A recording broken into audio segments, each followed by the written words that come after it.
Beşinci Alemler Buluşması Sonuç Bildirgesi. Alemlerin Rabbi olan Allah'a hamdü senalar olsun.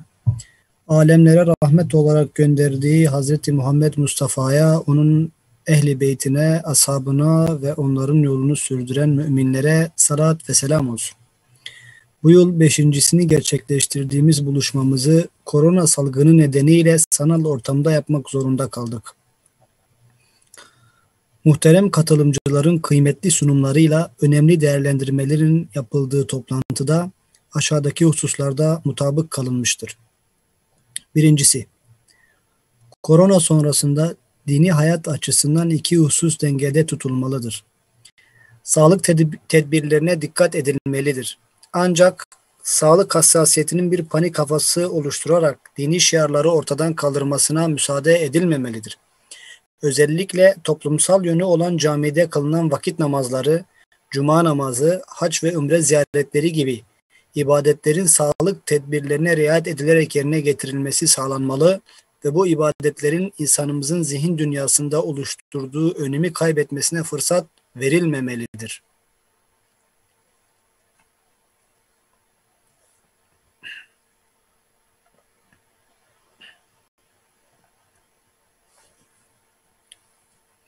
İki,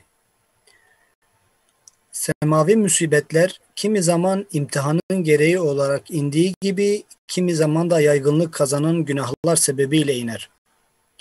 Özellikle herkesi etkileyen toplumsal musibetler çoğunlukla o toplumda yaygınlık ve alaniyet kazanan kötü fiiller sebebiyledir. Bu tarz genel musibetlerin günahlar sebebiyle olduğu hususunun toplum tarafından anlaşılması sağlanmalı ve bu musibetlerin atlatılması için tövbe ve istiğfarın önemi çokça anlatılmalıdır. 3. Korona salgını toplumsal hayatta da ciddi değişimlere sebep olmuştur. Bu değişimlerden bazılarının kalıcı olma ihtimali de yüksektir. Değişimleri şimdiden öngörmek ve alimler olarak bu gidişatı doğru yönlendirmek için gerekli çabalar gösterilmelidir. 4.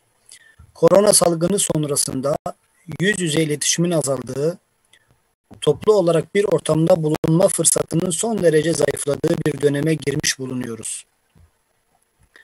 Sosyal bir varlık olan insanın iletişimi kopmayacağına göre iletişim yolları da farklılaşacaktır.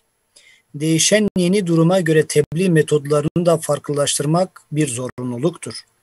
Özellikle kalabalık oluşturmadan kurulacak birebir diyaloglar ve sanal alem bu yeni dönemde tebliğ için en çok başvurulacak iki yöntem olacaktır.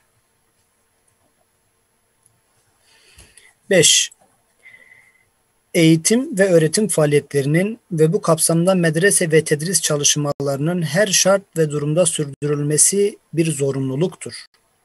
İmkanlar el verdiği müddetçe sağlık tedbirlerine riayet ederek yüz yüze eğitime devam edilmeli, ancak bunun öğrenci ve müderrislerin sağlığını tehdit edeceği bir aşamaya gelmesi halinde uzaktan eğitim yoluyla eğitim sürdürülmelidir. Tedrisin kesintiye uğramaması için yüz yüze eğitimin sürdürüldüğü dönemde bir taraftan da uzaktan eğitimin altyapısı oluşturulmalıdır. Böylece yüz yüze eğitimin mümkün olmaması halinde tedrise ara verilmeden uzaktan eğitim şeklinde devam etmesi sağlanmalıdır. 6. Korona salgını sürecinde kimi zaman sokağa çıkma yasakları, kimi zaman da değişen iş koşulları sebebiyle insanlar evde daha çok vakit geçirmeye başlamışlardır.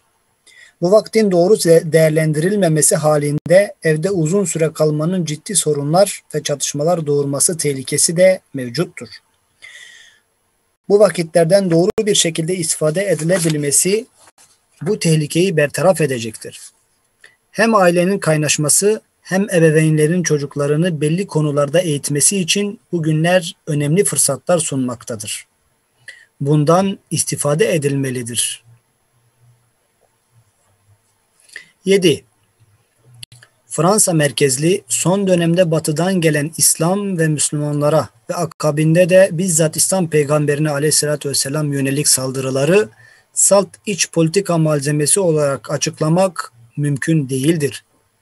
Bilakis ezan ve örtü yasağından başlayıp cami katliamlarına varan programlanmış bir sürecin uzantısıdır.